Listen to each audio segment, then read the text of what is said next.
اللہ پناہ دے۔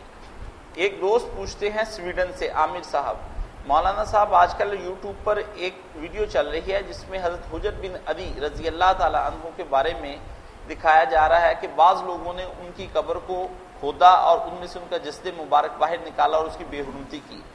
آپ اگر دیکھنا چاہیں تو آپ بھی دیکھیں اس میں اور بتائیں اس کے بارے میں کہ کیا یہ صحیح ہے کہ ان کی قبر مل گئی ان کو اور انہوں نے ان کو کھودا اور اس کی بے حرمتی کی ہے؟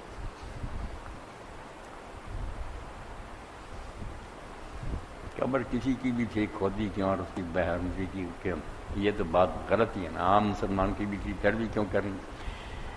باقی دنیا میں جو قبریں صحیح ہے نا، جن کا پتہ ہے، باقی جو نا کسی جگہ حضرت حذیفہ کی بنائی ہوئی کہ سب بندہ جعلی ہیں، کسی کے پاس ان کا کوئی ثبوت نہیں۔ یا رسول اللہ صلی اللہ علیہ وسلم کی قبر اثر ہے آپ کے ساتھ صاحبین، یا پھر ابراہیم علیہ السلام اور ان کا قبیلہ جو ہے نا، ابراہیم، اسحاق، یعقوب، یوسف، یہ 4 پیغمبر جو ہے نا، حبرون پرانا نام تھا، پھر الخلیل کہتے ہیں، وہ 4 قبریں درست ہیں اور یہ مدینہ سے۔ باقی جو ہے نا لوگوں کے اپنے اپنے خیال ہے، کئی جگہ بنا رکھی ہیں، ایک صحابی کی کئی جگہ، تو یہ بے ثبوت ہے، توہین نہیں کرنی چاہیے، نہیں بھی صحابی پھر بھی کیوں قبر کی توہین کریں۔ جی بہت